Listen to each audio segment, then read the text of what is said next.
Hello and welcome to We Are the Deluge, a spoiler-free chapter-by-chapter podcast about the climate change novel The Deluge by Stephen Markley. We are your co-hosts, Emily Crandall and John McMahon, unintentional linguistic wizards throwing back Budweisers at the $1 Million Cowboy Bar. I would love that lifestyle. I know. Really missed calling. Today we're discussing The Years of Rain and Thunder Part 1, set in 2017, the first chapter from Matt's point of view, which we are presenting in the form of a long form. Yeah, absolutely. That lifestyle was grad school, actually. Throwing back actually happy hour drinks at O'Reilly's. What was the name of the one? Murray Bar. Yep. That one. Yeah. Mm-hmm. Oh, man. Actually, I ran into Aaron Shapiro on the street the other day. That's wild. That may or may not make it in the final cut of this episode. Okay, so we want to talk about the structural conceit a bit? Yeah, just that Matt, the character, is so strongly, and one of his central defining characteristic, and maybe only defining characteristic, is that he's a kind of wannabe writer. Mm-hmm. And so Emily and I were thinking okay, well, what is the appropriate form for our friend Matt? And we thought that he aspires to New Yorker long form, mm-hmm. But maybe he doesn't quite have the talent. So it's slightly hacky long form, I think, mm-hmm. is the vibe we're going for. I think that's exactly right. Yeah.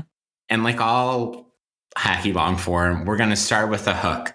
And the hook for us is the cultural artifact. Emily, what is your primary cultural artifact? Okay. So I have a lot of reasons for picking this one, but I went with Edward Abbey's Desert Solitaire. Ooh. For a couple reasons. I think, one, Edward Abbey is a somewhat controversial figure, like many environmentalists from the mid-20th century.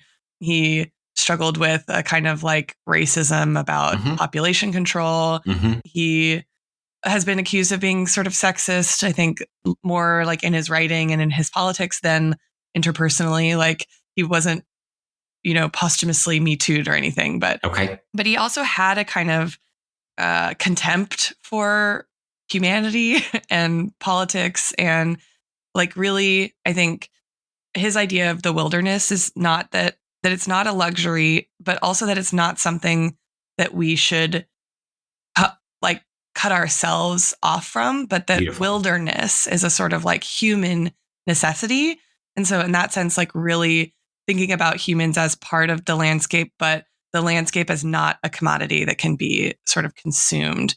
I think some of his tensions and contradictions as a person really capture the tension between Matt and Kate in this chapter, around how they're thinking about the West in particular, right? Absolutely. Wyoming, nature, sex, right? And all these kinds of things. So I think and also the text of Edward Abbey's that I love the most is the Monkey Wrench Gang, which, of course, is relevant in literally our next chapter. Yes. But I think Desert Solitaire should get a good shout out. It's very interesting nature writing. It's one of those things where he's describing the landscape, the light, right? Hitting the mountains if you hike the peak at exactly the right time of day, which is something that Matt reflects on, right? In his sort of more prosaic moments.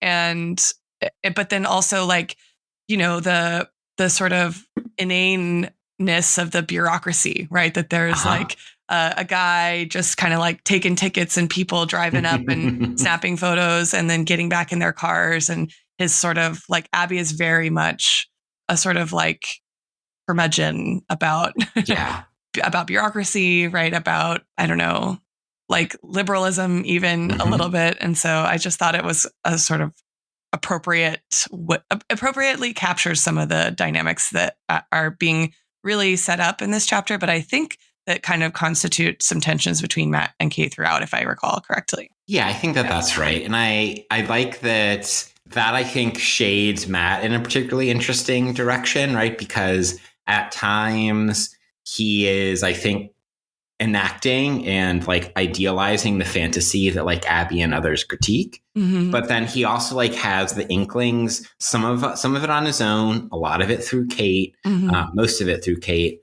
right, of the kind of critique of something like, well, this is like tourists in minivans who are coming here to the Tetons, right? So yeah, and then the awe that he actually does experience at being challenged to go on this hike that sounds horrible at this and you know, he says why, and she looks at him like he's stupid, like because we get to watch the sunset from the most fucking beautiful place on the planet, obviously. Like, why are you such a moron?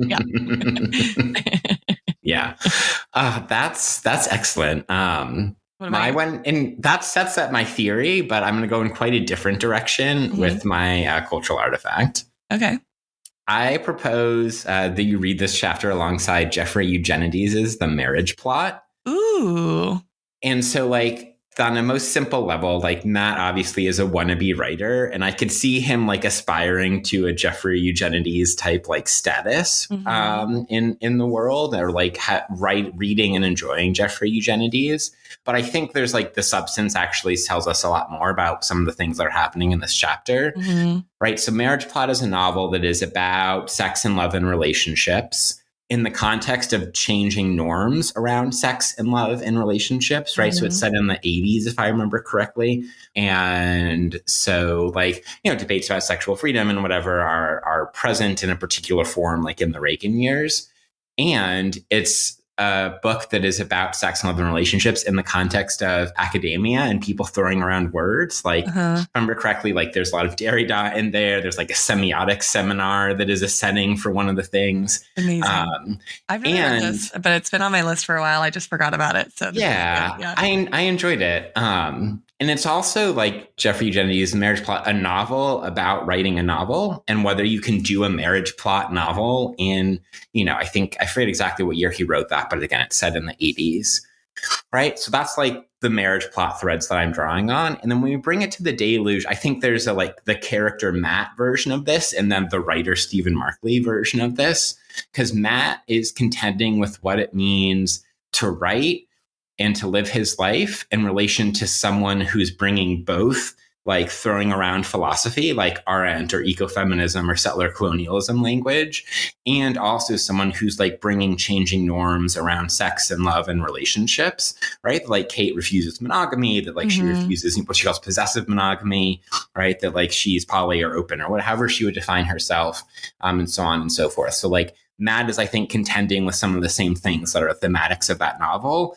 But it's Markley too, because like through this novel, like I think he is also asking a question about like, can you write a climate novel? Like, what does it mean to write a eco disaster or a disaster or a thriller or all the different genres that this novel takes up in the context of changing social norms, then obviously like ongoing climate catastrophes, right? So like, can you ever write a novel? Can you write a certain kind of novel? Like given the world, given the deconstruction of tropes around the novel, given the deconstruction of white male writers, like all these sorts of things. And so that's, I think that like on both a substance, but also form level, Eugenides works here. That's amazing. And I suspect we'll spend a lot of time getting into the construction of the white male auteur. Absolutely. In this chapter for sure. I've got two honorable mentions, if I may. Yeah. One is that I think there should be some fanfic that ships Matt and Damien, and then it could be Brokeback Mountain. Ooh. And then secondly, I haven't actually seen it, but like I think Kevin Costner's new movie Horizon is dealing with some of the thematics here, and it's like attempt to do a better Western that like nonetheless falls into the same tropes based on what I've read and listened to. That's good. Yeah. There are also several sort of mentioned in the chapter in addition to all the philosophy, the Arendt, the ecofeminism. We get Kerouac, we get Vonnegut. Hocus Pocus is Matt's favorite book, and he lends it to lends it to Kate, and then Kate lends it to someone to Lucy, else. Yeah. And then what else? The true polycule. Margaret Murray's Two in the Far North. Yes. Annie Proulx. I have not read any Annie Proulx or Margaret Me Murray. neither. Yeah. Interesting. Have you read Men in Dark Time? I mean, I like read bits and pieces during grad school, but like Arendt is like not a specialty that I have. Yeah. I have to like rely on others. I missed, but I was looking at the table of contents this morning, and like it's like she starts with Luxembourg. Interestingly. That is fascinating. Yeah. So it's like, I mean, there's a introduction, but the first kind of chapter that takes up a thinker is Luxembourg. Well, that does kind of like fit with what little I understand about like the theme of Men in Dark Times. Okay. Should we, now that you've come with us through our hook and lead, dear listener, move into the real intro? Absolutely. What's your summary, Emily? Okay. Matt, a super vanilla rich kid from North Carolina, meets Kate and gets a crash course in feminist critiques of capitalism, of environmental devastation, of monogamy, and of men's opinions, while desperately longing to write something important and throwing caution to the wind to follow a girl. Oh, that's awesome. That's better than mine. I've got, for the listeners, Matt went to Wyoming for idyllic escape and writerly inspiration, and all he got was a fraught love of the hyper-politicized main character of the Deluge. That's very good. I like that. That's a great format for Matt, I think. What? Because you mean, much like Matt, all I have are cliches? Is that the situation here? Well, I think this is Matt reckoning with the problem of himself as a cliche and worrying that there's no substance there. Absolutely. I'd like to say that was all on my mind in writing that, but I just thought it was amusing to myself, so we went with that. It is amusing to me as well, so that works. Okay, so characters that are important here. Matt, from North Carolina, he's 22 in 2017, I think. Yep. And Kate, I think, is supposed to be a couple years older, maybe? Yeah, like 23, 24. Matt comes from a family probably of like middle of the road Republicans or Democrats. It's sort of unclear. From his dad's a golf course designer. Yeah, which he's very ashamed about. Mom runs charity golf tournaments. And he Kate's impressed by his apartment because he got a nest egg of gifts from graduation presents, and he didn't realize that he should be ashamed of that. Yeah, right. Absolutely. I mean, Matt's class understanding is something to track in this chapter. Yeah, in particular. Then Kate grew up in the American West. Yeah, really kind of all over Arizona and Oregon, right? Yeah, and her mom is from Sweden. Yes, and her dad was born on a reservation. Yeah, Navajo, but also has her dad's dad is Jamaican. Yes. Yeah. Okay. And so does she live on the reservation as a kid or no? I don't remember that actually. Okay. But her parents meet through activism. Yeah. Anti-nuclear stuff. Anti-nuclear stuff. And then they split. Her dad has a new family. Yes. She's got two quite younger brothers. Or half brothers. I feel like their families are bigger in other later chapters, right? Yes, we meet all of these people at various points. Yeah. Okay. In the novel. Yeah, in this chapter, their parents are very much background and part of the them getting to know each other, flirtation process. Yes. We also get Kate herself. We'll get to her, but we get Lucy, right? Kate's fling this summer, ? Who Kate describes as, quote, a queer new agey ski bum, end quote, who's into astrology and tarot. I think I've met her. We should just drop a cryptic foreshadowing, just general blanket Lucy cryptic foreshadowing warning. Oh. And move on. Okay, great. I had forgotten that just now. Okay. The Wyoming dock team that Matt is, he's renting canoes and doing the basics for tourists in Wyoming. Captain Ray, foul mouth, salt of the earth type. Yeah. Gezi, some Macedonian dude who gets made fun of for being Macedonian by Captain Ray, and his bro, pothead, stoner, apolitical Damien. Apolitical Damien, indeed. Yeah. Yeah, his take on climate change is interesting. Let me get to Kate. Are we missing anything in the?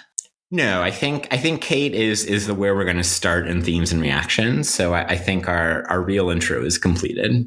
One plot point, I guess. The bulk of the chapter is him narrating their getting to know each other in the summer, and it ends with her pulling up saying, "I got a job in DC. Are you coming with me or what?" And he's like, "I knew already I was going to pack up my whole life, leave all my stuff and follow her." Right. So him following her is sort of the big like turning point for him. Right? Absolutely. To what we'll note as what Kate describes as, quote, climate justice with elbows organization, which becomes relevant like almost immediately in the next part of the book. Yeah. Okay. So should we start with Kate? I think that there's a good case to be made that Kate is the main character of the Deluge, as I alluded to up above. Okay. So yes, we start there. But I think you have a very useful way into thinking about Kate as a character. Okay. I want to think about her ecofeminism here. So I'm going to just flag maybe like 11 things. Incredible. But I'll do it quickly. Yeah, I want all 11 of them, obviously. Okay. So on page 82, this is sort of like the big intro to her politics. She's talking about the Bison project that she's working on. And Matt says, "What's that?" And she's like, "It's a buffalo, dude." Right. And he's like, "No, what's the project?" And she says, "The cattle ranchers have a lot of political pull in these parts. They claim the bison have," I don't know what this is, brucellosis or something. Sure. "And that if they don't slaughter them by the thousands, it'll spread to the cattle. But that's bullshit. The truth is, it's about grazing rights. The bison graze on land the ranchers want. So a bunch of dumb, beautiful, amazing creatures get their throats cut. It's a real playback of what the U.S. Army did when they were getting their asses handed to them by the tribes back in the day, and they had to eradicate the enemy's food supply to make way for settler capitalism. Violence against nature always goes hand in hand with violence against people." Just like, perfect. Almost beat for beat, like a definition of what, like a central kind of ecofeminist tenet, right? Yeah. That like the exploitation of nature and the exploitation of like deviant bodies are sort of coextensive with one another. And there is a debate, right, over whether ecofeminism kind of undermines some of the other work that different feminist traditions have done in demystifying, right? Yeah. Denaturalizing the idea that biology is destiny, right? So like, is it gender essentialist to say that women, much like nature, are oppressed by capitalist patriarchy? You know, like, what do we mean when we say women? Blah, blah, blah. So I used the sort of like neutral term of deviant bodies instead of women, but noting very much women's history as it is lived and experienced is a kind of cornerstone of that ecofeminist critique, so that women have historically been closer to subsistence economy, farming, that kind of thing is sort of one of those things. Domestic and socially reproductive labor. Yes. And that, you know, women's knowledge was suppressed as part of the transition from feudalism to capitalism, right? This is like Silvia Federici, Caliban and the Witch, right? Yeah. So like she just trots that out here as like, Matt, this casually is in conversation, right? Which I think is one of the like keynotes of Kate's ecofeminism is like how at hand it is and how seamlessly it works into her general vibe. Okay, then on 84, she's reading Arendt, right? And she's talking about how she did philosophy. And he's like, "That's your bag." And she said, "I don't know. It was like a hobby toward the end when I'm just going to read this because it's hilarious. When you've had 4 years of what is reality, there is no reality. Everyone just creates their own reality and nothing means anything. That bullshit. It got old and I kind of wished I'd done something else." So that's her take on like what 4 years of studying philosophy is. Not wrong. 100% not wrong. And then Matt says, "Like what?" And she says, "Environmental science, probably, if I'd just gone full granola from the start." Speaking of which, I'm also one of those militant vegans. So I was thinking about this idea that environmental science and philosophy are somehow like counterposed in the way that this is constructed. And I think that there is something, I think here she misses an ecofeminist point, which is like more of a kind of science studies-y thing, which is that like these two, part of the problem with something like climate change is that, politically speaking, is that we think about philosophy and these questions of what is reality as distinct from the scientific questions that are about like our mastery over nature, because we don't think about it as mastery over nature because we think about it as this distant objective description of natural processes or whatever. And I think Kate is actually working at the intersection, but she here portrays it as they're sort of like in opposition, which I think is interesting because it like doesn't, the way she frames it in this particular piece, I think doesn't actually capture how she kind of lives her like environmental science, for lack of a better sort of frame. So I thought that was really fascinating. I'm going to keep going. Is that cool? Please. Yes. Okay. She's talking about, right, she grows up surrounded by heated discussions about intersectionality and the rights of nature, so that those are two pillars, right, as I think an ecofeminist phenomena. On 86, she's talking shit about Lucy, right? Who's a person with simplistic narratives and epistemologies who are nevertheless impressed with themselves. Also very good. I thought about using that to describe us, but I was like, I don't think that's right. But she says, okay, Lucy and I had it out about that, like people enjoying the scenery. While she was yapping bullshit about chakras, they ski down these beautiful slopes and don't care about why the snowpack is vanishing beneath them.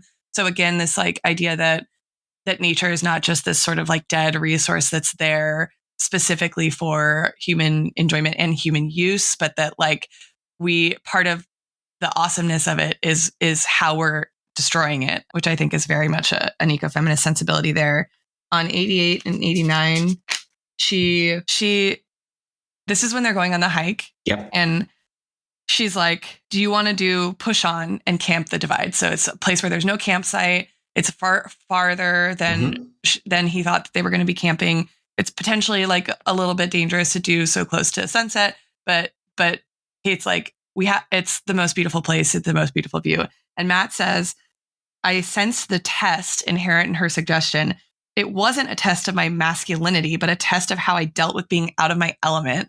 So like he's aware of the kind of like gender politics, gender dynamic of what's at stake in this, like in this test, right? That she's like, come with me, won't you? And he's like, it's not about masculinity, but it's about my placeness, right? Yes. Like, how do I occupy a place, and what kind of person am I going to be, kind of like politically vis-a-vis nature? Like that's a different test than are you man enough, right? And then we get like her sort of succumbing to the I don't know, the scenery allure, in a way, yeah. Which I think is part of the I don't know, the gravity, right? he plays that here, right? The weight, but also the earthness kind of the whole dynamic there. And then, right, this bit like about her childhood, right? That like this is a hike she did as a kid. And so her like that her life is also kind of been about communing with nature and like relatedly the politics of that, right? So yes, again, back to like her, like that this is the hike that she's doing with her dad while he's in the midst of kind of anti-nuclear organizing, right? Or on the heels of anti-nuclear organizing, as I think. And there's like a rich kind of ecofeminist political critique of things like different sorts of energy use of, you know, one of the big ones in like the Vandana Shiva and Maria Mee's book is the name for genetically modified GMOs. It just like left my brain for a second. I was like, and things like that, right? So like this kind of like skepticism of a kind of techno-optimistic like cure for the limits to resources, right? Yes. And like this idea that if pushing past the kind of natural limits of our resource use and extraction means like commodifying everything, then we're still in the throes of the kind of human exploitation, right? And the exploitation of nature. So cryptic foreshadowing marker for like how Kate navigates that relationship to like that strand within ecofeminism throughout the novel. Yes. And then the picture of her, I thought that he takes is really interesting. Like he describes it as she seemed at once larger than life and the most remote grain of sand in the gutter of the cosmos. And it becomes this like icon for her environmentalism. And I think this way that he describes it as it would come to serve as a shorthand for ideas and endeavors, epic in scale. Her eyes look off to places the viewer can only hope to comprehend. I'm like wondering what I feel in some ways like ecofeminism is actually not about the epic. It's about almost like a little bit of the mundane, right? Yes. Like the everyday, the like boring parts of communing with nature, like feeding oneself, right? And I think Matt misses that in Kate. Yes. And I don't know, we could talk about this more too, but like there's a way in which he's almost doing to her what she's critiquing people doing to nature, right? Making her this larger than life thing, but not really like appreciating her for like who she is or what she's saying, right? That she like represents something that he's in awe of, but not like taking her kind of as her own inherently valuable kind of like entity, which is sort like part of the critique that she makes of other people. I'm extremely here for nature. This reading, like because it's just like incredibly insightful, I think, about Matt and about Kate, and B, less importantly, it feeds into my like pro-Kate agenda. So okay, and then we have the fight at the $1 Million Cowboy Bar. Yeah, with Damien. Kate's pissed because he's not like mad that Trump won the presidency. Mm-hmm. And he's like, I don't know. I just think it's like one other thing in a system that's designed to be fucked up and it doesn't really matter. And in 15 years, we'll be like, oh, some other new guy is the dictator. And then his take. And then she's like, this is really fucking triggering, having, been arrested and, gassed or whatever or getting hosed down with freezing water by corporate security firms. And then he's like Dakota Access. And then dumb Matt doesn't even know what that is. Exactly. Like Damien knows. Yeah. But like Damien says, it's like you're really upset that our species is destroying the atmosphere with smokestacks and cow farts. But back in the Proterozoic, when it was just mats of dumb algae calling the shots, I just realized that it said mats. That's funny. The algae was like, fuck yeah, this planet's rad and it's all ours. And then they went and farted out a bunch of oxygen and exterminated themselves. And then Kate's like, you're very satisfied, like you think you've made some sort of point. And she doesn't engage him on this point, which I think is really interesting. But like the subtext is that like, and I think it's very telling for like the politics of climate change more broadly, is that like he's already convinced himself that these algae are a perfect sort of analog for the human experience, and thus like what humans are doing to the earth is in no way unique, right? It's just part of this sort of process that's already set in motion.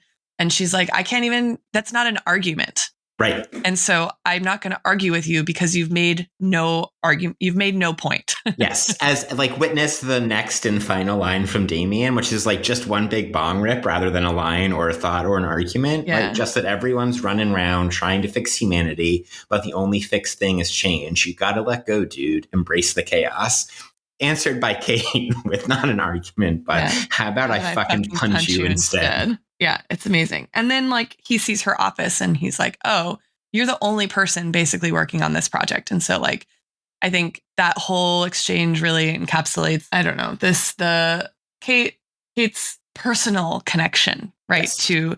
Like the pipeline isn't just an abstract important thing because Kate is a feminist who's committed to intersectionality and like indigenous sovereignty, but because she was there, right? And because it's about like real communities' access to their land, right? Their place, and their place in land. And that Matt is still thinking about all these things as abstractions. And that Damien's like, it's all, the ocean's so connected, big, man. Dude. Yeah. I think that also captures that kind of ecofeminist sensibility that about place in particular, and like less so the mundane, because these are like really urgent political crises, right? But I think the proximity to the being in the place politics part of it is very much like, it just like you can feel it like leaking out of Kate here. You know what I mean? She's like trying not, or like about to explode, right? Like her rage is this like very personal and it's place based, which I think is really a very critical ecofeminist point. And then there was, I think, one more that I had. Oh, on 95. Yep. She's kind of like ripping Matt apart for wanting to come to Wyoming to be a writer. And she says, contemporary fiction is all status quo, white male entitlement regurgitated over and over with almost no perception of what's unspooling outside of its closed circuit. All this literature of late capitalist exhaustion and alienation ad nauseum, no thanks. Right. So like this is the ecofeminist critique of like the non-eco and non-feminist left, right? That like absolutely it's all about alienation and that we're missing out on the layers of connectivity and also like some of the just specificity of how those processes actually work on the ground and impact different communities of people differently in a real daily sense, right? And then Matt gets upset, right? You just assume that's me. And then she says, don't use that bitchy tone, dude. This isn't personal. I've thought this long before you. So like, it's, not about you, guy. Yeah. And then she says, It's not hard to look at you out here, Matt, trying to have your little adventure in Jackson, Wyoming, the ultimate Jeffersonian yeoman's fantasy land, serving as a stage dressing for investment properties for the global elite and the celebrities living on ranches that they pay Mexican immigrants to maintain, and see what your quote unquote fiction will look like. For Christ's sake, the Fed has its annual conference out here. You've never given a thought to what fuels these fantasies. Open pit mining and mountaintop removal and systems of white supremacy and sexual violence. And right, like she could keep going, but he interrupts her. It's like, okay, I've been on a fucking college campus lately. I get it. Right. And she's like, no, but you don't get it. Like the fact that you came here at all looking for this means that you've never interrogated how those things are related. Right. It's like the history book that says, oh, there were once Native American people and now there are no longer. And America stretches from sea to sea. Yeah.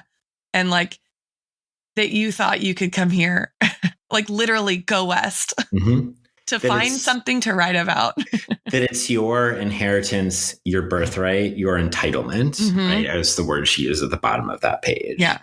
It's so, I mean, it's just like, and weaving all those things together, mining, removal, white supremacy, sexual violence, that they were like, that they like co-evolved, right? That they built one another.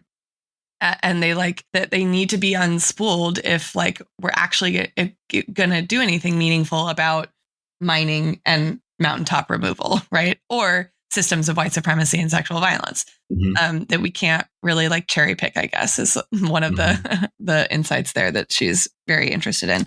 And then, okay, on 97, that she frames her critique of monogamy as a critique of possession is, I think, very much an ecofeminist critique, right? That like absolutely women qua like marriage contract, right, have been possessed like as literal property in the way that men have chopped up and carved up nature and apportioned it in lots to be owned, right, by men.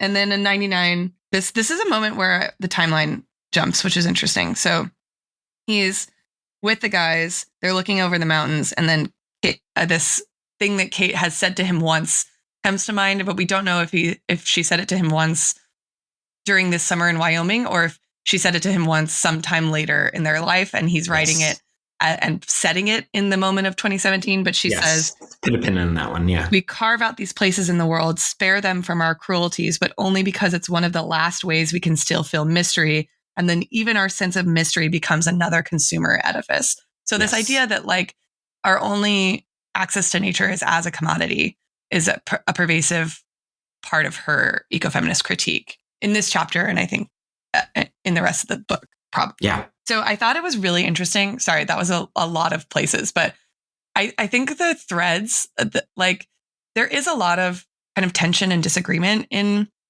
ecofeminism, right? Around these gender essentialism ideas, around like around scale, right? Like, what is the scope and scale of the critique that we're trying to levy against? Is it just like all capitalism is exploiting nature and women and like kind of all the way down? Or do we want to attend to like these women in this community experiencing this phenomena? And like, how do we tack between those kind of like two poles of analysis and like our politics kind of in a daily sense? Exactly. And I think that Kate like is really pulling on all these different threads, and rather than carving out one kind of ecofeminist place, she's just sort of like living in all that I don't know. Yeah. Sort of like liminal space, like between all these debates in a way. And like spatial metaphor kind of clunky, but like, I think she is a little unmoored, right? In this moment in 2017, like politically and personally and geographically, and it like, and she's very committed to her view, right? Yes. And like holds fast to these ideas. They're not just, Lucy does this kind of cunty thing. It's like, oh, she always shows up with a book and then just like has sex with everybody, right? So like sort of hinting that her politics are disingenuous. Yeah. And that it's like just a flex or a domination move, right? Like I'm smarter than you, so you can't tell me what to do. But I think that she's really, I read her as like struggling. I think it's in that moment you point out, or like not a moment, but like the ongoing like living of her life, where if she's trying to do like synthesis of all these different strands, and I'm not sure that she necessarily is, right. Or consciously necessarily is, but like that never happens, right? That moment of like pure synthetic, everything comes together, like doesn't happen. I think that makes her a much better character, right? Because like, you know, I know this is like now my refrain now, but like I was a little bit surprised how much my students disliked Kate. Right. Like I was by far the like largest Kate stan in this room with 13 students. And I don't know if it was, and like there's lots of different reasons for that, but like I think that I had of an appreciation for the way Markley writes Kate as like having all of the ideas, right? And having all of the frameworks and constantly trying to figure out what those mean across the different connected like realms of her life, right? Because for her, like the personal and political are extremely close as they, you know, are famously.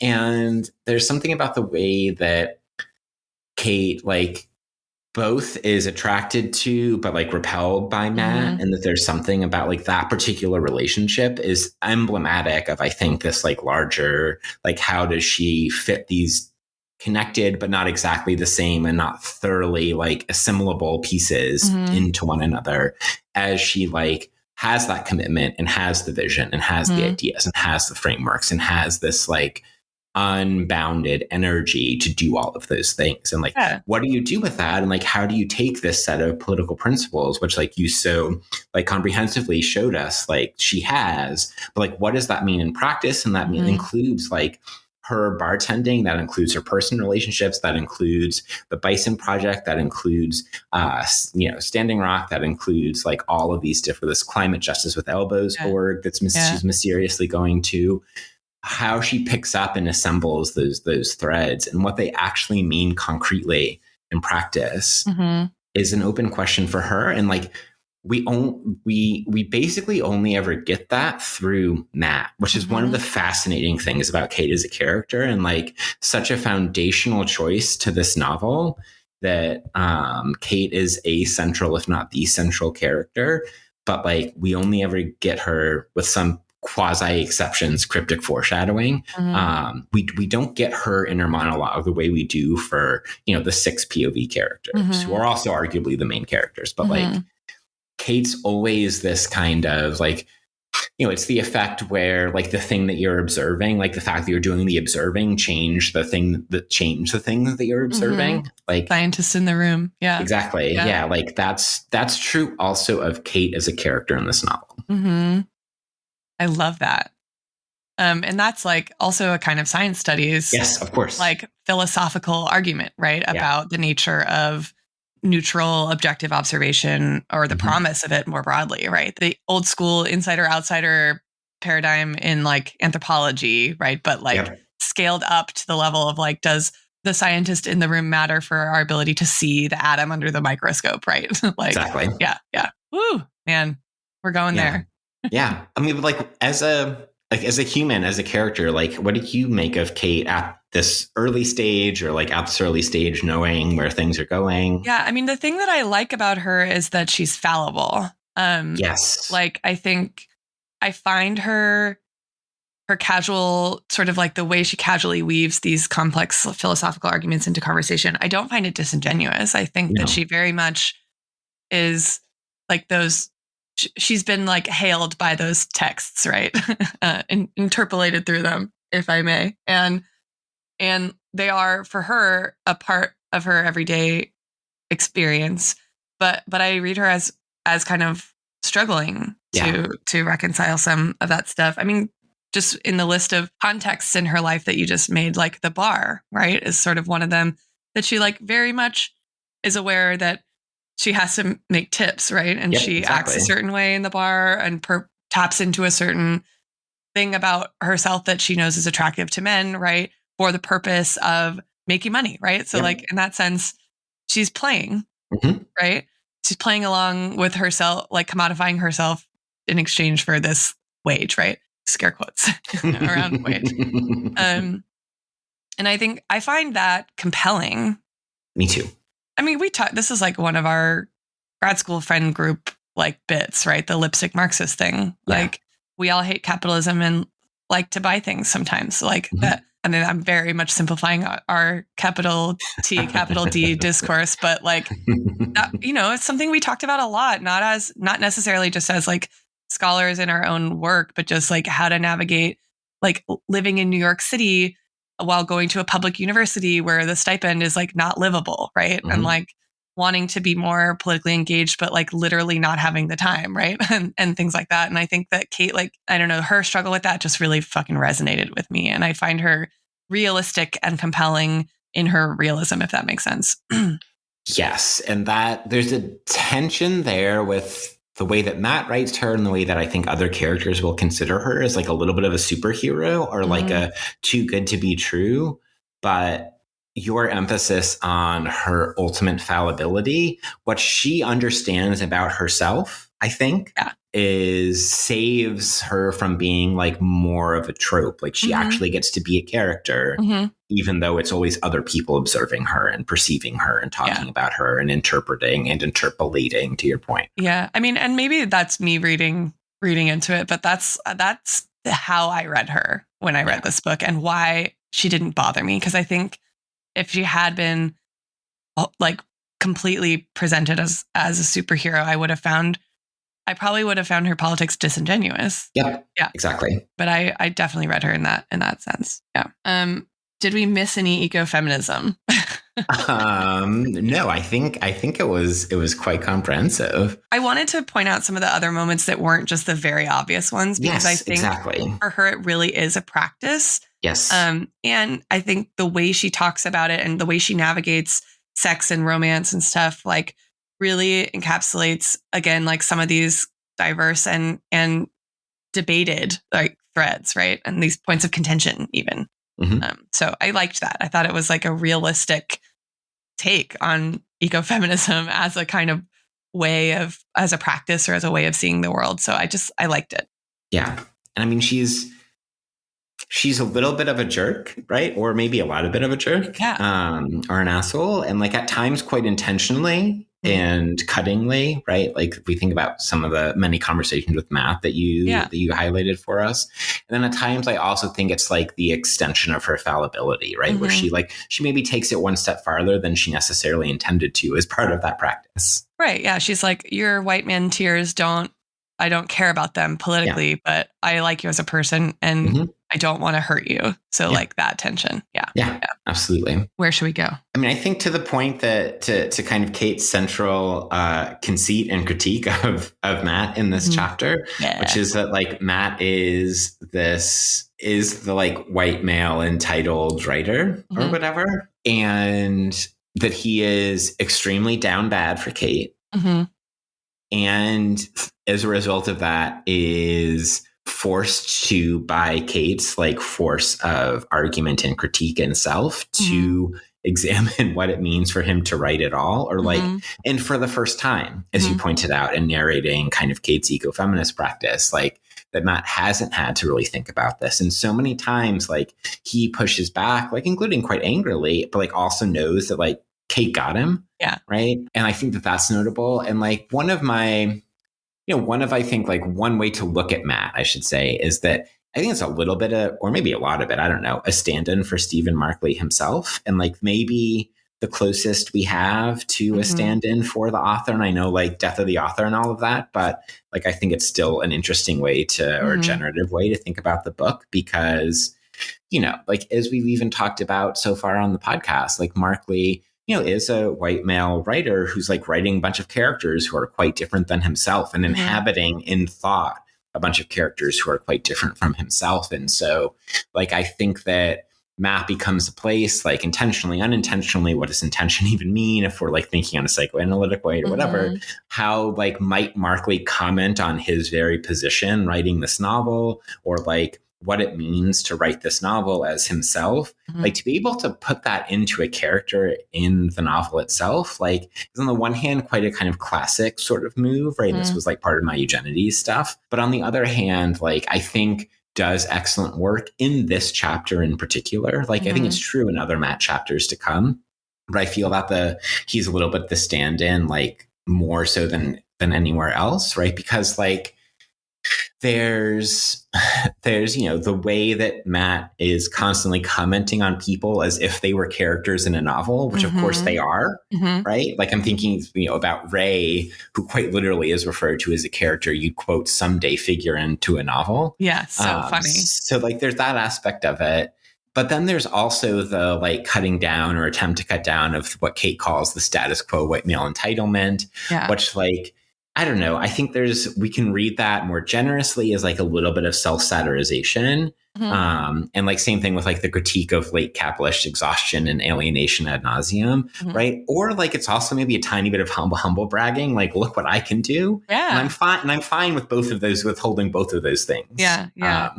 In this, like maybe Matt is a stand-in. Yeah, right. Like, she never replies to his text, and then he begins to contemplate, right? Like if he never sees her again, the void that she leaves. And then, but she shows him that he can recover, right, from being wounded.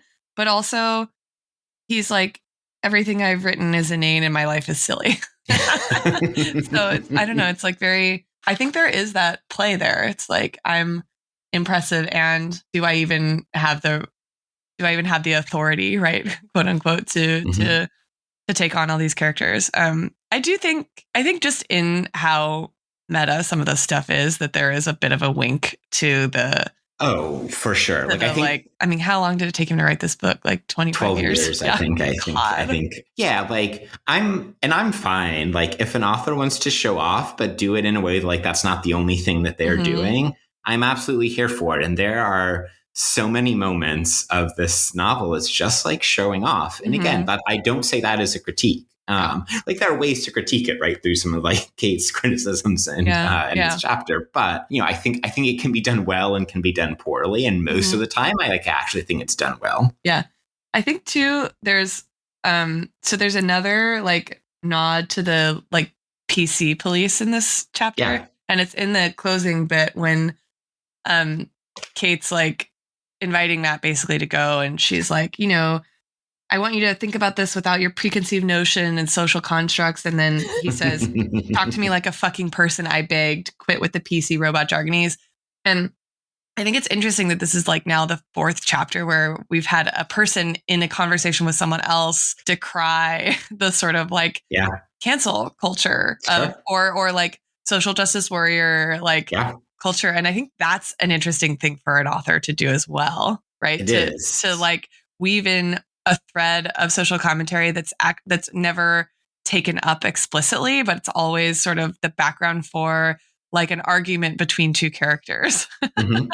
Yeah, like, it is. Is Markley worried that he's going to get canceled? And is he hedging his bets?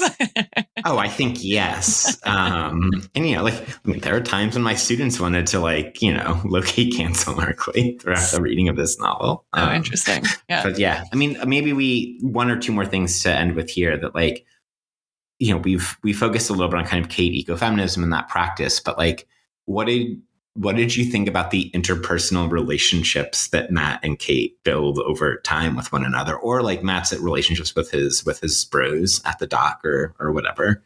Like, do they how do they fit in this chapter? Like, how are they helping set up like Matt as a character? How do like his relationships with others reflect on his relationship with Kate? Because he narrates this in the chapter. Like he essentially describes himself as kind of being like buffeted by the winds of Kate and like carried on by her through life, right? Is foreshadowed heavily in this chapter. So it's not even cryptic by that point. And like, there's this like partial sublimation of Matt to Kate that is absolutely fascinating to me. But I wonder too if that's not a feature of like, we don't know exactly when he's writing this, but it starts with, I first met Kate in 2017. So we're in 2017 with him when he's meeting Kate, but we don't know where he is writing this. And so it strikes me as also like a way, like the rosy, look back on it. It's like when people who've given birth say that like childbirth wasn't that bad, right? Because they've forgotten it, right? Sure. Like, I don't know. This is not a good, perfect analogy, but like, I feel like Matt's downplaying himself as a character because of a story he's telling about her. And so my sense of like what the real relationships are is actually that they're kind of hard to grasp. All of his like family dynamics are his like life, right, is told through the sort of like sheen of shame of never having struggled. And it's like excusing his own naivete, right? His own ignorance, frankly. And like, I think it's it makes the relationships feel a little like fictional. No, that's exactly right. Because like this is another chapter like that is meta, right? You know, like early on in the chapter, Matt says like, I searched to change this narrative I could feel developing. Like Matt's an author, Markley's an author writing a narrative that's developing that he can decide to change or not. Yeah, right? Like yeah, LOL. Yeah. And you know, the question you've alluded to a couple of times of when is Matt writing this? Like we can't answer that for like spoiler reasons, but like if this is your first time reader to this book, like trying to figure that out, like when is Matt writing this, actually like will do some work and some of the kind of like time and memory questions that you have in particular, I think raised quite effectively over our episodes over this first book of the novel, right? Because like we get that part that you highlighted earlier of like this picture that Matt takes of Kate that ends up being, you know, later I'd make a print of it in black and white on page 91. Much later, it would appear in a magazine profile. After that, it would show up on dorm room posters and t-shirts, then billboards. Didn't feel iconic when I took it, but it would ever come to serve as shorthand for ideas and endeavors epic in scale. Why? Right? Like we don't get the answer to that. We only know that happens, which is amazing. And then I think again, like particularly at the end, right? So here's where Matt kind of like narrates the entire life of him and Kate, right? And it happens at the end of the first, you know, on page 100 exactly of this like almost 900 page novel. How could I know what would be born of that decision? And he's referring to the decision to follow Kate. The places I'd follow Kate, the people she'd draw into this cause, the passion she would spark within me, the years of rain and thunder, she once called them, that lay ahead. At that moment, I was a 22-year-old kid offered an adventure by a woman he'd never learned to refuse. Yeah. And it's like extremely telling that Years of Rain and Thunder, which are the title for this Matt chapter, is a phrase from Kate. Yeah. What do we think that means? I think we should save that question for later for spoiler reasons. Okay. I was just wondering if like Rain and Thunder, if we're supposed to read any like religious connotation in it.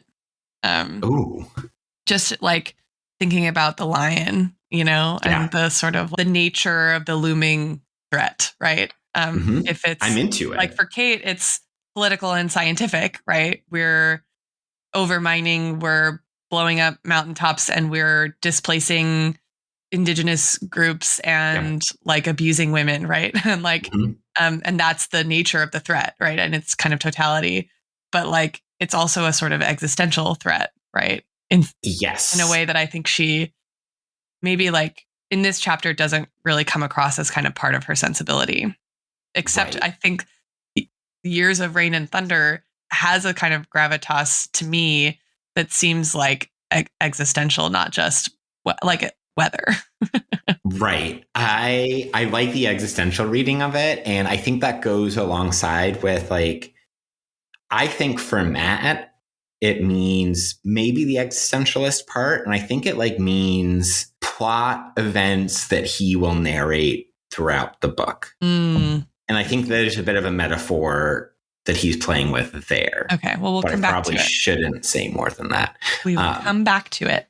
Last thing we should point out is that like this is one of the only chapters that's set during Trump's presidency, right? And that's, as you point out, such a heavy part of what's happening in this chapter. Beautiful. Are we missing anything? No, I think it's time for a crucial part of any long form and this podcast, Galaxy Brain Take, Overly Ambitious Flex. Now, I'd like to point out Emily is already engaged in an ambitious flex, not an overly ambitious flex, just an ambitious flex in her narration of Kate the ecofeminist. But what's your overly ambitious flex? Okay, my overly ambitious flex is I think that this tension between Matt and Kate, sort of ideologically, is a really wonderful encapsulation of the argument that Grandin makes in his book, The End of the Myth. So he's a historian. This is a fascinating direction. I'm intrigued. This book is called The End of the Myth, From the Frontier to the Border Wall in the Mind of America. This is the guy who wrote Fordlandia and right, the Henry Kissinger book on Kissinger's shadow, where he reads Kissinger's dissertation in philosophy against Kissinger, the statesman. So like he's definitely a very traditional historian in the sense that like his books have a story and they're like accessible, Yeah, which definitely. is, yes, an insult to political theory, but yes, sure he is. also makes philosophical arguments in doing, right? Like in that there are stakes in how we understand the nature of this particular historical phenomena or tradition or whatever. And in this book, he talks about the tension between the idea of the frontier as sort of always like always about the realization of kind of freedom, but also like the liminal space where we go to avoid dealing with sort of real political problems, and that is also constituted through violence and exclusion and exploitation, right? So the frontier is both a literal line that keeps getting pushed, right, as the country is expanding, quote unquote, and the space between the two lines where what's always being navigated is the status of indigenous sovereignty. And then also the image of the frontier kind of in the mind or in the mythos of America as like a nation, right? Definitely. The kind of national function of the frontier. So I'm going to read just a couple paragraphs from the intro to this book. So he says, the ideal of the frontier contained within itself the terms of its own criticism, which is another reason why it serves as so powerful a national metaphor. Martin Luther King Jr. argued that the ideal fed into multiple reinforcing pathologies, into racism, a violent masculinity, and moralism that celebrates the rich and punishes the poor. For over a year, from early 1967 until his murder in April 1968, as the U.S. escalated its war in Vietnam, King put forth in a series of sermons and press conferences a damning analysis. Military expansion abroad, he argued, quickened domestic polarization. The flamethrowers in Vietnam fanned the flames in our cities. The bombs in Vietnam explode at home. At the same time, constant war served to deflect the worst consequences of that polarization outward. So this what it represents is always kind of undermined by the reality of its own existence, or like its own the machinations required to sort of maintain or continuously push the border, the boundary, right? And so it starts as a frontier and then it becomes a border, and now it's this like abstract border, right, of sort of like global neo-colonialism or neo-imperialism or whatever.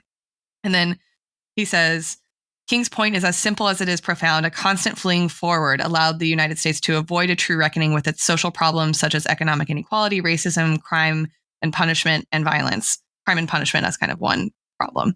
And then he argues later, there's a lot to unpack in the argument that over the long course of U.S. history, endless expansion, either over land or through markets and militarism, deflects domestic extremism. How, for example, might historical traumas and resentments, myths and symbols be passed down the centuries from one generation to the other? Did the U.S. objectively need to expand in order to secure foreign resources and open markets for domestic production? Or did the country's leaders just believe they had to expand? Right. And then he argues, this is sort of like his hook or galaxy brain take, right? That the idea of expansion, the historian William Appleman Williams wrote in 1966, was exhilarating in a psychological and philosophical sense, the idea of expansion, since it could be projected to infinity. And then Grandin says, not, as it turns out, to infinity, right? So, and it's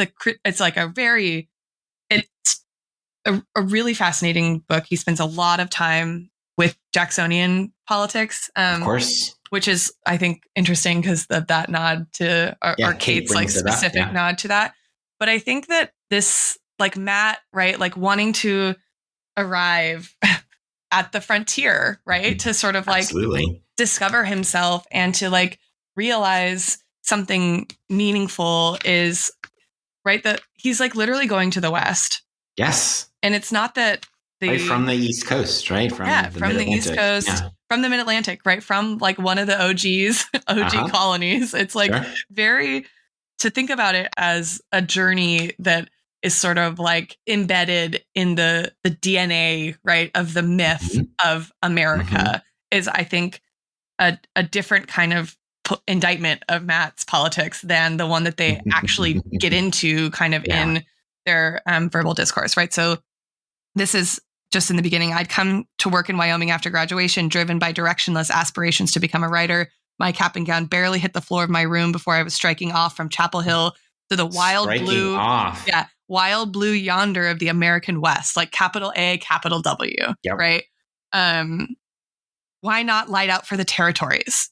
Literally a question that wow. Law school would always be there, right? He tells his dad, who's like upset about him leaving all of his belongings in Raleigh, right? Raleigh, North Carolina. Yeah.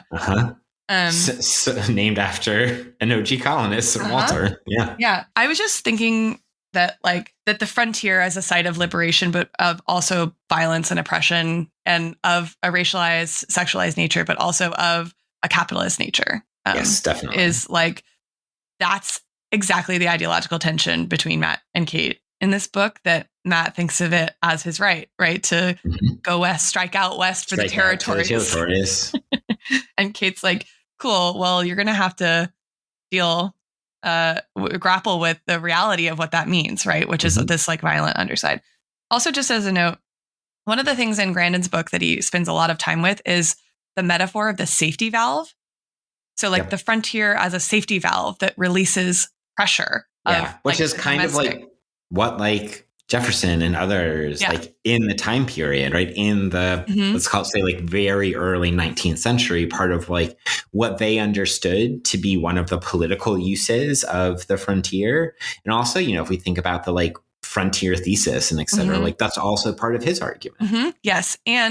But I think it was interesting that the safety valve becomes, it actually dominates public discourse as a metaphor for the frontier around the time that safety valves become a really critical component of the steam engine. So there's a science technology science reading of that metaphor. And it gets injected into kind of political discourse at the time that it has a functional, right?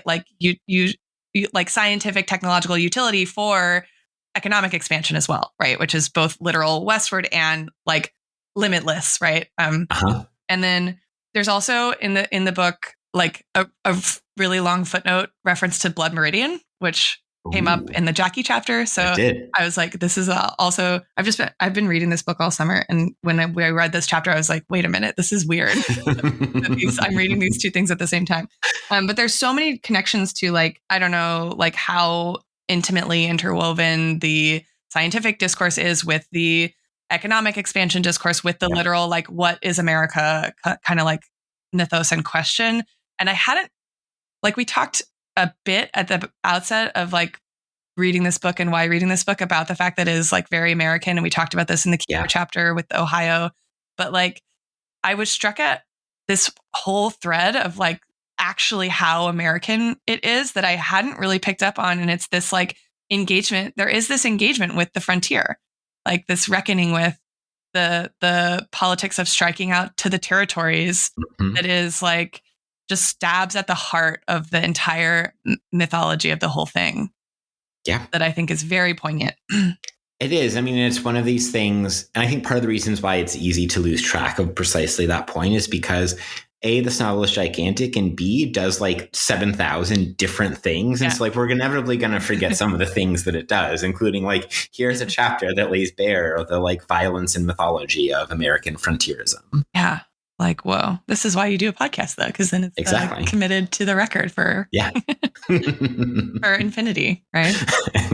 Our true new frontier is space, obviously, so as myself and co-authors and many others are arguing these days. I don't know if picking a historian is a theory cheat, but it just struck me as very, very relevant. It definitely counts. And actually it fits quite well with where I'm going to go, which is a more obvious route that I'm sure Emily is quite familiar with. I'm going to go with William Cronon's The Problem with Wilderness. Is it the trouble or the problem with wilderness? I always forget this. It's the trouble with wilderness. Yes.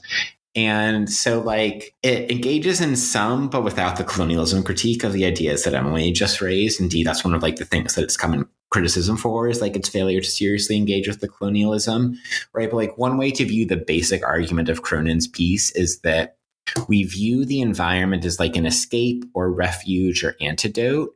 And if that's the case, then the question is what are we escaping from? what are we seeking an antidote to? And what do we think is there in the wilderness that's like provides that escape? Like, what do we expect to find or want to find in wilderness? Those are kind of like some of the framing questions, right? So like, some of the different parts of this piece are like, well, where do our notions of wilderness come from? And he argues that it's like a kind of synthesis of romantic notions of the sublime, right? The wilderness is like the sacred or the powerful or the awe-inspiring, which like Matt and Kate to some extent both draw on, right? And he specifically argues that like it shifts in the late 19th century to a calmer, like more sentimental and less powerful and awe-inspiring, like sense of nature as like cathedral or temple. And there's like a way that this gets picked up in a slightly different way in Jedediah Purdy's After Nature, some of those chapters. So that's kind of like one part of our myth of the wilderness, right? Then the other part, and this is like the tie to Emily's point, that like there's something specific about the national myth of the frontier in America, right? That like once the frontier, quote unquote, closes, that the only place that's viewed for like national and personal renewal in that same way is wild land, right? And in that sense, like wilderness comes to stand in for like a monument to the past. And as he calls it, an insurance policy to the future. And we get some like safety valve stuff happening there. In that there's this like hyper-masculine, rugged masculinity and individualism and so on and so forth that's like bundled into this myth against the like supposed softening of men in modernity and all of that. And that like then, and this is the one place where he does kind of take it into the kind of settler colonial critique, right? That this is premised upon but erases the violence, the genocide, the dispossession against indigenous people that is required to have wilderness, right? Or land that we could call wilderness, right? That like wilderness has been a place of violence and that like people have lived in the land we call wilderness, right? Including like, you know, I live just close to the Adirondack Park, which is kind of one of like the central places, not in the West, where like a lot of these wilderness ideas take their form. And that like, right, the justification of the displacement of those people was on the grounds that they were wild, right? So like their wildness is the less than human argument that legitimates the project. Yeah. And that's a point that Fabienne Baillet especially makes in, what's the title of her piece? I was looking at this as a possibility as well. Overturning the Doctrine, Indigenous People in Wilderness Being Aboriginal in the Environmental Movement, where she makes that point in particular about notions of wilderness, right? So like the way that Cronon starts to then work this out is like, okay, so wilderness is this human creation drawing on these myths that like is meant to do all of these things. And there's a series then of like problems that he identifies with this, that like it is a matter of hierarchical access, right? That's like the power elite who idolize wilderness, tourists, not actual people connected to land or living or working or, you know, we would call it like socially reproductive labor or something, that it creates this like dualism of human and nature, right? So like here I'm going to read from Cronon. This then is the central paradox. Wilderness embodies a dualistic vision in which the human is entirely outside the natural. We allow ourselves to believe that nature, to be true, must also be wild, then our very presence in nature represents its fall. This place where we are is the place where nature is not. If this is so, if by definition wilderness leaves no place for human beings, save perhaps as contemplative sojourners enjoying their leisurely reverie in God's natural cathedral, then also by definition it can offer no solution to the environmental and other problems that confront us. To the extent that we celebrate wilderness as the measure with which we judge civilization, we reproduce the dualism that sets humanity and nature at opposite poles.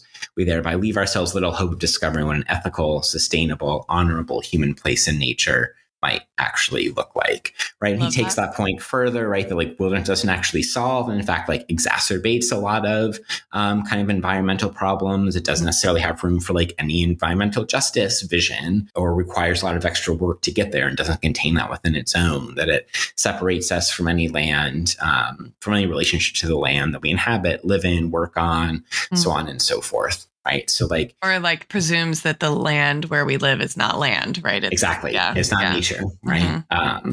And so, so there's I think similar themes in terms of this chapter that you were touching upon, like we talked about with Kate and her ecofeminism, but just the like, what are the many different things that Matt striking out rest of the territories comes to represent? It's also like this reproduction of this view of wilderness. I think I love teaching environmental political thought in the city because I love talking to my students. Like, do you feel like you spend time in nature? And they all say no, right? Because to them, the city is not nature, or they live in neighborhoods that don't have enough trees or like whatever, and they talk a lot about like how you have to leave, right, to go to nature and all and it sets up just a lot of interesting conversations and discussions. This is us really mind melding here, because one of the first exercises I did with last time I taught environmental political thought was I asked them, we have a human made pond right outside of the building where my office is and where I teach almost all my classes in. And I asked them if that pond is nature. Love that. Yeah. You can tell we were trained as political theorists at the same school. Exactly. I was thinking too, while you were talking, that there might be an interesting extension of that argument to analyze the like get outside, like wellness. Definitely. Take, right, that like communing with nature is a way to flex like how good you take care of yourself, right? Yeah, it's an like neoliberal instrumentalization of nature. Yeah. Oh man, so much good stuff here. Yeah. Any honorable theory mentions? More galaxy brains? I mean, there were, I think, just the like Maria Mies and Vandana Shiva were all over this book for me, or this chapter for me. The way that they do ecofeminism was really like palpably present in Kate's ecofeminism.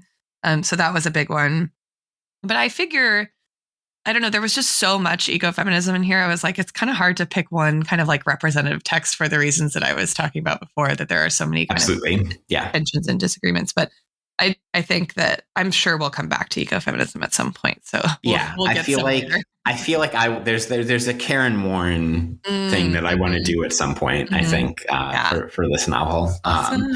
I would throw like, there's some like Frederick Jameson postmodernism literature that, we could have gotten to, and like, choose your kind of like settler colonial or indigenous political thought or indigenous resistance like type work. Like, I was thinking about Nick Estes's Our History is the Future. Obviously because of like the Standing Rock and the settler colonialism of it all. And also because of like the way that Estes is thinking about time and temporality and indigenous sovereignty in that book. Yeah, I feel like even some like Kyle White would go well here. Yeah, absolutely. Yeah. So much philosophy, a little time. Yeah. So much. What does it all mean? Is nothing real. Yeah. Yeah. 800 hours of podcasting about this book so that we can do all of it. I can't wait. Should we turn to our other long form component variable, which is our clever turns of phrase? Yes. I thought that Kate carrying around Arendt, both because she means it and also to impress people, is a beautiful touch. Very funny. That sounds like something that's like you would carry around the grad center, the thing you want other people to see that you're maybe reading. Oh, or at least carrying around. Just carrying it around. Yeah. Yeah. I also thought that Captain Ray is interestingly rendered. Like he's sort of the like you pointed out, the kind of down home, like salt of the earth, sort of like comedic, like heart of Matt's like life outside of Kate, and almost occupies a kind of Peter place. Ooh, I love this. And I flagged this as maybe like one of Markley's sweet spots, like having a character that's sort of less central, like ground the overly ambitious galaxy brain take in the like salt of the earth, like Americana, and I think that it's well done. Like you're right, like you're sort of charmed by these guys who are like making racist jokes, and you're like, what the fuck? Why am I laughing? Yeah, what's wrong with me? And I think that's very clever on Markley's part. I'm with you. And there's another like Peter resonance there in the sense like he does provide a crucial bit of like emotional like advice and sounding board, much the way that Peter does for Ash. So I support this read. And then my other just like LOLs are Matt's general kind of like failed attempts at impressing Kate. I just thought were so good. Like, you know, she's just like, okay, man, yeah, sure.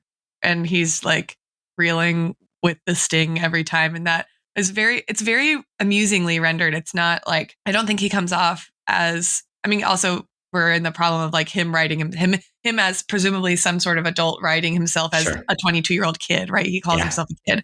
So there's that problem of like the reliability of the narrator. Oh, for sure. But I do think he renders him failing to impress her in a way that's actually funny. It's not like humiliating or I don't know what other kind of like way it could be cheapened. I think it's actually amusing personally.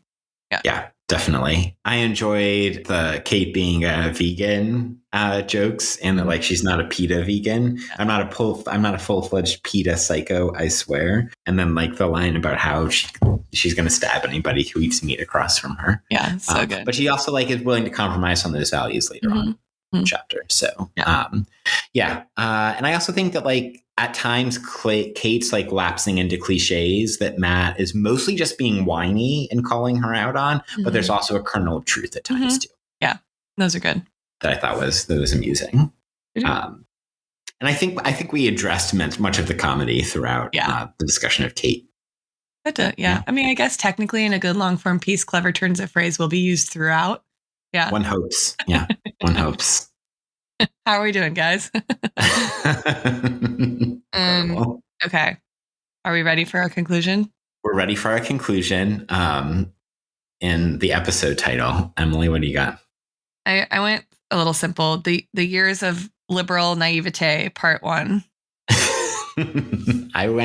That's much simpler and much more straightforward than when I went. You went in the spirit of Years in Rain and Thunder, which I appreciate. I went in the spirit of nonsense, bonkers, long form titles. I need to breathe in. It's going to take me a while to get through this. Hiking, Arendt, and writing about writing, how Markley introduces an avatar for himself and also the real ? Main character of the Deluge. Oh my God, amazing. I feel like that the long form title works. Okay. Yeah. All right. That'll become our episode title, I suppose. Let's do it. Let's keep your construct for maybe the next Matt chapter. Okay, we don't want to do that for every single one unless people be like, what the fuck is wrong with these people? Yeah. That's like doesn't even fit on the page. No, you're definitely not going to be able to see all of that in your little, whatever your podcast app of choice is showing you. All right. What do we have up next, John? Up next, we are done with book 1 of the Deluge. Wow. And we are moving on to book 2 of the Deluge. And in doing so, we first come across a hypothetical reported piece in Rolling Stone about 6 degrees. What is 6 degrees? We'll find out.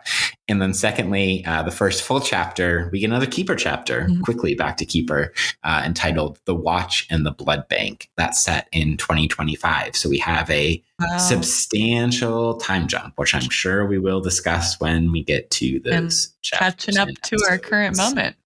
Well, for one. Yeah. As Emily and I, I'm sure, both observed all the people noting over this past weekend, and I guess this tells folks when we're recording back in time, people being like, well, this is the day that Parable of the Sower started, which is a novel I know we both teach, and I'm sure have talked with many, many, many times with students about, like, what do you make of the fact that she's writing about literally the time period we're living in? I'm thinking about teaching that in Climate Crisis. Yeah. Well, that's the book I taught with the Deluge this past semester. Perfect. So much synchronicity. Yeah, I know. Look at us.